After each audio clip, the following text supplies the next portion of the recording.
Bonjour et bienvenue à bord de ce nouveau numéro de Performance Web, les interviews. Et j'ai à côté de moi David. David, si tu avais l'occasion de te présenter, ça donnerait quoi?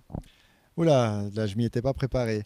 Qu'est-ce que ça donne? Qu'est-ce que ça pourrait donner? Alors écoutez, on va dire un type qui est tombé dans le digital il y a très longtemps. J'ose même plus donner le nombre d'années. Tout particulièrement les médias sociaux. Donc il s'est pris de passion pour ça, qui est tombé dedans et qui y est toujours, qui est heureux d'y être car voilà, il en fait son métier, sa passion et puis voilà, que du bonheur. Pas mal de fatigue, mais du bonheur. Oui, ça occupe beaucoup le social media. Alors, on a eu la chance de te voir sur scène aujourd'hui. Tu es venu nous présenter quoi, en fait, dans ta présentation? Alors j'ai fait une présentation d'une petite demi-heure sur l'optimisation des campagnes publicitaires sur les réseaux sociaux justement, avec un fil rouge autour de Facebook. Voilà, plein de petits conseils. Comme c'était à midi, je me suis dit qu'il fallait pas que ça soit trop intense, qu'il y ait trop de chiffres, trop de données sur les slides. Donc voilà, on est allé au plus simple avec des conseils et je crois que ça a plutôt assez bien passé. On est sous l'égide du référencement du SEO. Est-ce que c'est des composantes maintenant qui doivent forcément faire partie intégrante du travail de tous les jours? Là, par exemple, au sein de ton agence, c'est des thématiques qui reviennent, c'est des outils qu'il faut mettre en place, que vous utilisez tout le temps? Oui, alors c'est vraiment très complémentaire. Donc on va pas forcément utiliser les médias sociaux dans une logique pure SEO, parce que je pense qu'il y a d'autres choses, d'autres pratiques à mettre en place, mais ça fait vraiment partie d'un tout. Il faut réfléchir à la base. Donc pour finalement, chaque projet, chaque client, il y a une problématique, il y a un besoin spécifique et il faut vraiment essayer de faire au mieux, de trouver la bonne recette pour répondre à ces besoins, que ce soit en termes de site web, de référencement, de campagne publicitaire, de présence sur les réseaux sociaux, etc. Tu avais un titre accrocheur par rapport au terme budget, Facebook, pub, réseaux sociaux. Euh, comment on défend en règle générale le fait que, par exemple, pour aller sur les réseaux sociaux, il faut aussi passer par la case investissement publicitaire? Comment on fait pour expliquer ça aux clients? Bah, simplement, on va dire que sans budget de nos jours, c'est vrai que même sur ces plateformes sociales que certains pensent être le Saint Graal, c'est très difficile à être visible. Il y a des milliers, millions de contenus qui sont publiés par jour et si on n'a pas vraiment le contenu qui va créer une forte viralité, on a très peu de chances finalement que notre beau contenu dont qu'on a mis longtemps à préparer soit visible.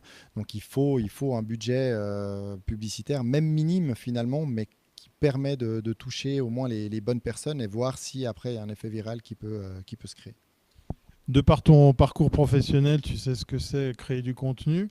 Maintenant, quelle est ta définition d'un bon contenu quand on parle justement de social media, d'opérations, de campagne, etc. C'est quoi la définition d'un bon contenu?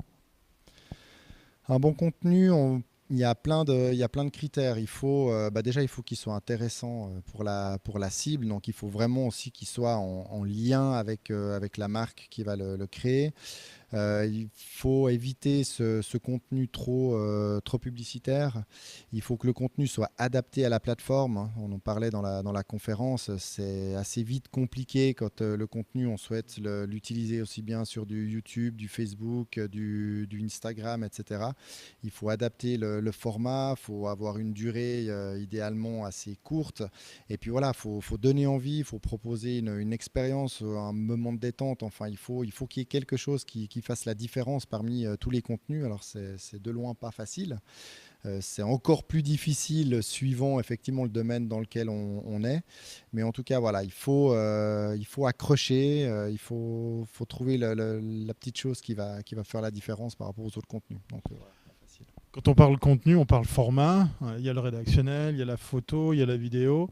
Là aussi, comment on peut embarquer un client pour le convaincre peut-être d'en utiliser plusieurs ou qu'il change ses habitudes parce que l'un fonctionnera mieux que l'autre? Alors, il faut effectivement essayer de tester plusieurs formats. C'est difficile à dire dès le départ, oui, il faut absolument faire de la vidéo, non, ça sert à rien. Dans tous les cas, il va falloir travailler la légende textuelle, idéalement. Et c'est vrai que même si finalement on a un bon contenu vidéo, après, il faut vraiment connaître les bonnes pratiques de publication. Euh, Combien de fois on voit finalement un chouette clip vidéo, voilà, une belle réalisation, et derrière finalement le client ne sait pas trop quoi en faire. Euh, Personnellement, je suis pas spécialisé dans la réalisation vidéo. Par contre, je connais, en tout cas voilà, j'espère connaître les bonnes pratiques de publication pour l'optimiser sur chaque plateforme et donner le maximum de chance à la vidéo ou même à la photo. C'est vrai que la vidéo devient vraiment le format leader, mais c'est aussi le format le plus compliqué. Donc voilà, qui va demander plus de temps, plus de moyens, et c'est vrai que certains, ça les freine, mais quand même, j'ai l'impression que de plus en plus de marques prend conscience de ça et va finir par se donner les moyens qu'il faut pour réaliser des bons contenus vidéo. On le répétera jamais assez, donner du contexte à vos contenus, surtout quand il s'agit de vidéos, tout à fait. Alors, on est ici sous l'égide de Performance Web, hein, on est bientôt à la fin de cette seconde journée. Qu'est-ce qui a motivé ta venue à venir prêcher la bonne parole? On a un joli auditoire, il y a une belle affluence. Qu'est-ce qui t'a motivé à venir parler sur scène? Même avant de connaître finalement les autres intervenants, parce que j'en avais pas la moindre idée, mais c'est vraiment Patrick Charrer donc, qui m'avait contacté. J'avais participé il y a 2 ans au SEO Camp du temps où j'étais à la RTS. Et c'est vrai que j'avais beaucoup aimé l'événement. C'était pas dans le même lieu, mais voilà, il y a un très bon contenu, très bon choix d'intervenants. Et quand Patrick m'a proposé de participer à cette édition, moi j'ai pas hésité une seconde, et c'était en plus il y a longtemps. Je me suis dit j'aurais bien le temps de préparer, et puis voilà, finalement j'étais prêt, j'étais là, et heureux d'être là. Les joies du direct t'ont permis d'assurer sur scène, ça s'est bien passé, heureusement. La dernière question, on la pose à tous nos invités, puisqu'on est bien évidemment en train de parler de référencement, de SEO. Ta définition du référencement, elle serait quoi? Quelle serait ta définition du référencement? Alors bon, le référencement, c'est pas ma spécialité numéro une, mais on va dire un bon référencement.